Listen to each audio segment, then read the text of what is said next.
इस खबर के प्रायोजक बाय वागजी मसाले, हर चुटकी में जायका। वागजी प्रीमिक्स स्पाइसेस। गुरुवार को मध्य प्रदेश हाई कोर्ट की इंदौर खंडपीठ में भोजशाला मामले में सुनवाई की गई। मुस्लिम पक्ष सुप्रीम कोर्ट जाने के बाद सभी पक्षों ने बुधवार को हाई कोर्ट को सुप्रीम कोर्ट का आदेश अवगत कराया। हाई कोर्ट ने 6 अप्रैल दोपहर 2:30 बजे से लगातार सुनवाई का आदेश दिया। पहले सभी 5 याचिकाकर्ताओं को, फिर प्रतिवादियों को और अंत में अंतरिम एप्लीकेशन की सुनवाई होगी। धार मुस्लिम समाज के अधिवक्ता ने कहा कि मामला धार सिविल कोर्ट में चल रहा है, इसलिए वहां सुनवाई जारी रखी जाएगी। देखिए, हमने जैसा कि आप पहले से जानते हैं इस चीज़ को कि हमारे द्वारा ये ऑलरेडी बताया जा चुका था कोर्ट को कि ये जो मामला है, ये पूरा मामला क्योंकि मल्टीपल डिस्प्यूटेड फैक्ट्स इसमें इन्वॉल्व है, तो इसलिए इसको सिविल सूट में सुना जाना आवश्यक है। और इसी वजह से हमने पिछली बार भी कोर्ट से रिक्वेस्ट करी थी एज एन इंटरवीनर कि इसको सारी जो एसेंशियल पार्टीज हैं, नेसेसरी पार्टीज हैं, इनको सबको सिविल सूट में भेजा जाए। उसके बाद हमने परिस्थितियों को देखते हुए और एक सिविल सूट ऑलरेडी हम फाइल कर चुके हैं धार में, जिसमें हमारी पहली सुनवाई हो चुकी है, जो कि टाइटल डिक्लेरेशन और उस सो कॉल्ड विवादित स्थल को मस्जिद बताया गया है अलग अलग दस्तावेजों में, और उसके आधार पर हमने ये टाइटल डिक्लेरेशन का सूट फाइल किया है मुस्लिम पक्ष में के फेवर में। और उसमें 10 तारीख की सुनवाई जो है सिविल कोर्ट में लगी है, जिसमें सारी एसेंशियल पार्टीज और नेसेसरी पार्टीज जिनको हमने बनाया है, जिसमें सरकार है, रेवेन्यू डिपार्टमेंट है, ASI है, इन सबको हमने पार्टी बनाया है। तो उन सबको हाजिर होने का कोर्ट ने आदेश किया है अपने अपने जवाबों के साथ। आज क्या यहाँ पर क्या हुआ है हाई कोर्ट में? आज साहब ने सबकी बात सुनकर और फिर 6 तारीख से जो है कंटिन्यूस सुनवाई का आदेश दिया है कि 6 तारीख से कंटिन्यूस सुनवाई की जाएगी इसमें।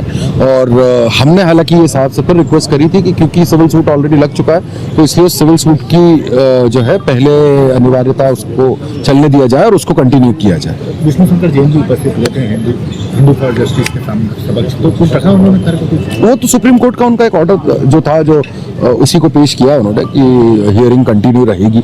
उसी में हमने इंटरवेंशन फाइल करी है, यही कहते हुए फाइल करी है कि इनकी तरफ से जो पिटीशन है वो सारी तथ्यों पे आधारित है। तथ्य को डिसाइड करने का जो राइट है, जो फैक्ट्स को डिसाइड करने का राइट है, वो सिर्फ और सिर्फ सिविल कोर्ट का है। अशर भाई, आज सलमान खुर्शीद पेश हुए, उन्होंने क्या तथ्य पेश किए? वो रिस्पोंडेंट नंबर 8 की तरफ से एक पक्ष की तरफ से उसमें अपीयर हुए और उन्होंने भी वही सुप्रीम कोर्ट के ऑर्डर का जो फलसफा है वो पूरा कोर्ट को समझाया। और वीडियो जो है, मतलब जो वीडियोग्राफी की बात थी और उस वीडियो को पेश करने के लिए, तो उस पर ही बात करी है सलमान खुर्शीद साहब ने भी, तो उसको कंटिन्यू किया गया है।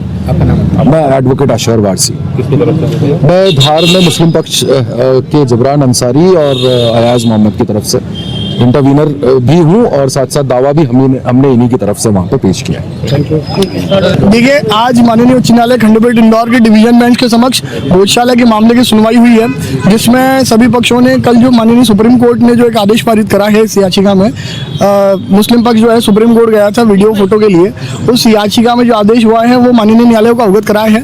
माननीय न्यायालय ने सभी पक्षों को सुनने के बाद 6 अप्रैल सोमवार को मामले की अगली तारीख निर्धारित करी है, और उस दिन सोमवार के 2:30 बजे से इस मामले की सुनवाई होगी।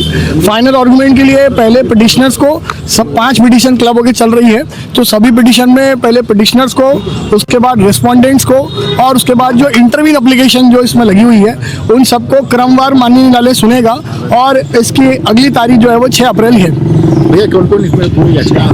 देखिए, इसमें सभी पक्षों की ओर से उपस्थित थे, जो विष्णु शंकर जैन जी उपस्थित हुए हैं, सीनियर एडवोकेट सलमान खुर्शीद जी अपीयर हुए हैं, शोभा मैडम सीनियर एडवोकेट वो अपीयर हुई है, और Prashant Singh ji via VC appear हुए हैं, और बाकी सभी लोग जो इंदौर के सारे एडवोकेट्स हैं इस पिटीशन में वो भी अपीयर हुए हैं, और अगली तारीख 6 अप्रैल से निर्धारित हुई है। सलमान खुर्शीद ने क्या देखिए, उन्होंने जो कारण बताया कि हमको सुप्रीम कोर्ट क्यों जाना पड़ा, तो माननीय न्यायालय ने उन्हें कहा कि हमने आपकी याचिका खारिज नहीं करी है, हमने केवल फाइनल आर्गुमेंट के समय आपकी पिटीशन, आपका जो इंटरिम याचिका है उसका आप जो ऑब्जेक्शन है वीडियो फोटो का, उसको देना नहीं देना वो फाइनल आर्गुमेंट के समय डिसाइड होगा। और चूंकि फाइनल आर्गुमेंट की स्टेज आ चुकी है, तो जैसे ही उनका नंबर आएगा तो माननीय न्यायालय उनकी भी पिटीशन डिसाइड करेगा। स्पॉट पर भी जैन समाज की तरफ से भी याचिका लगी है। देखिए, उसमें यूनियन ऑफ इंडिया ने रिप्लाई के लिए टाइम मांगा है अभी 30।